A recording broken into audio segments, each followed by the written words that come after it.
What we just witnessed this weekend didn't just shake up the NASCAR Cup Series, it might have completely reset the tone of this entire season. And the wild part? That's only half the story. Because while one driver just made history in a way we have literally never seen before, there's already tension building behind the scenes. And I'm talking real tension, the kind that can turn a rivalry into something much bigger. There are two major stories coming out of COTA right now. One happened on the track, the other might be brewing in the garage. And trust me, both of them matter if you care about this championship battle. Before we break it all down, if you're a real NASCAR fan who lives for this stuff every single week, do me a favor, hit that like button, subscribe to Daily NASCAR. We're a new channel pushing toward 1,000 subscribers. If you love honest, passionate NASCAR talk from real fans, you're in the right place. Now let's talk about what just happened. Story number one, and this is the one that's going to be talked about for years. Tyler Reddick just did something no driver has ever done in the entire history of the NASCAR Cup Series at the Circuit of the Americas. He didn't just win, he survived, he executed, and he beat the one guy everybody thought was untouchable on a road course. Driving the number 45 Toyota for 23XI Racing, the team co-owned by Michael Jordan and Denny Hamlin, Reddick opened the 2026 season with wins at Daytona, Atlanta, and now COTA. 3 straight to start the year. No one has ever done that. Not in the modern era, not in the old school era. Nobody. And 23XI became the first team to win the first 3 races of a season since Petty Enterprises did it back in 1963. Let that sink in. And the craziest part? He had to go through Shane van Gisbergen to do it. SVG started 13th and carved his way through the field like he always does on road courses. By the end of Stage 1, he had worked his way up to 3rd.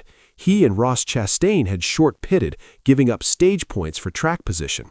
Chastain actually won Stage 1, followed by Van Gisbergen, Michael McDowell, Chris Buescher, A.J. Allmendinger, Ty Gibbs, Alex Bowman, Carson Hocevar, and Denny Hamlin. Ryan Blaney had shown serious long-run speed early. He ran down Chase Briscoe and took control before strategy flipped everything upside down. Stage 2 is when it started getting chaotic. Blaney regained the lead during pit cycles.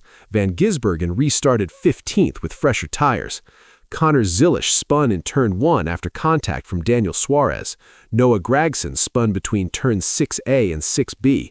Josh Berry looped it mid-pack but kept going. Alex Bowman got hit with a pass-through penalty for an uncontrolled tire. Austin Dillon lost major time with a broken shifter. Up front, Reddick took control for the first time since starting from the pole. But with 3 laps to go in Stage 2, he pitted from the lead, flipping the stage for race positioning. That allowed Ty Gibbs to win Stage 2, followed by Allmendinger, Suarez, Todd Gilliland, Reddick, Bubba Wallace, Blaney, Cole Custer, William Byron, and Van Gisbergen. That right there, championship mindset. Sacrifice short-term points for the long game. Stage 3 is where it got intense. Reddick and Blaney were out front. Van Gisbergen slotted into 5th. Eric Jones spun in the back but recovered. Kyle Larson and Christopher Bell were beating and banging in a heated battle inside the top 10. Then, disaster struck for Chase Briscoe. Something broke in the rear end with 32 laps to go. He was running top 5 and became the first car to head to the garage. Green flag starts started. Reddick pitted with 26 laps left. Blaney followed. Van Gisbergen came in a lap later. And then, chaos. Ross Chastain, your Stage 1 winner, spun off track because of a loose wheel that actually came off. NASCAR threw a caution. He was held for 2 laps, and penalties are coming next week. During that caution, some cars pitted, but Reddick, Blaney, Van Gisbergen, and Zilisch stayed out on older tires. That decision shaped the finish. Bowman climbed out of the car feeling ill, and Matt Snyder finished the race in the number 48 Hendrick Motorsports Chevrolet. On the restart, Van Gisbergen passed Blaney for 2nd. Zilisch spun in Turn 1, 2nd time that day. Zane Smith got caught up, and his day was basically done. Further back, Kyle Busch made contact with teammate Jesse Love, which sent Chris Buescher spinning at the exit of the final corner. Up front, it was exactly what we wanted. Reddick versus Van Gisbergen. Bell, on fresh tires, powered his way to third, but he never got to the front two. SVG closed in. You could see him stalking. You could feel it. Everyone watching was thinking the same thing. Here it comes. But he never got the run he needed. Reddick held steady, calm, smooth, no mistakes. And with 5 laps to go, SVG started to fade. Tire wear, maybe dirty air, whatever it was, Reddick drove away. He crossed the line nearly 4 seconds ahead. Final top 5, Reddick, Van Gisbergen for Trackhouse Racing, Christopher Bell for Joe Gibbs Racing, Ty Gibbs for Joe Gibbs Racing, and Michael McDowell for Spire Motorsports. Rounding out the top 10, Larson, Elliott, Blaney, Allmendinger, and Hamlin. 95 laps, 2 hours, 58 minutes, and 52 seconds. 3 wins in 3 races. And Reddick said it best. Beating SVG on a road course, the guy he's been trying to beat for a while, made it that much sweeter. Now, this is where story number 2 comes in, because apparently not everyone in the garage is just tipping their hat. According to reports from sources close to the paddock, Shane van Gisbergen allegedly made strong internal remarks questioning Reddick's performance. These weren't public comments. These were reportedly private conversations with team members and close associates, but they leaked. And what's being claimed? That Reddick's car might have an invisible aerodynamic advantage, that the cornering grip looks above normal standards, that the straight-line speed seems stronger than expected, that tire wear appeared unusually low compared to the rest of the field.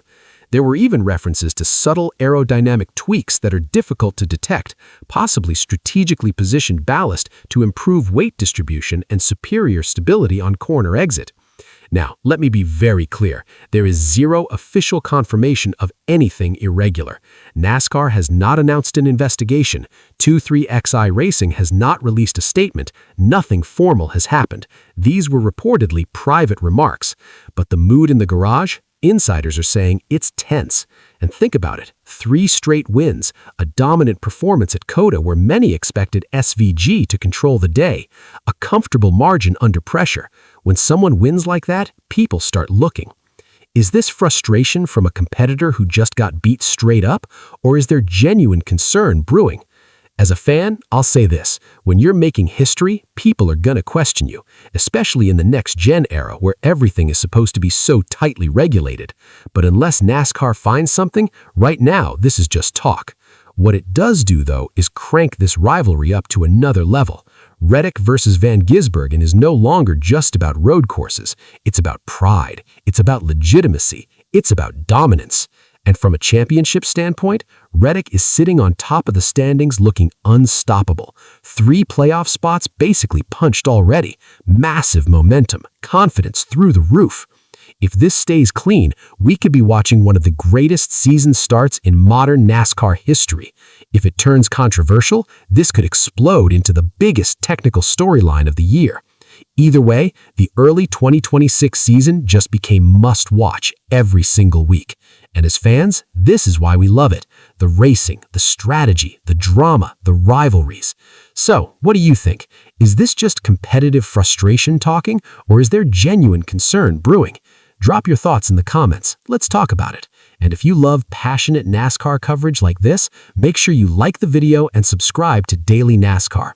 We're a new channel building a real community of hardcore fans, and we're pushing toward 1,000 subscribers.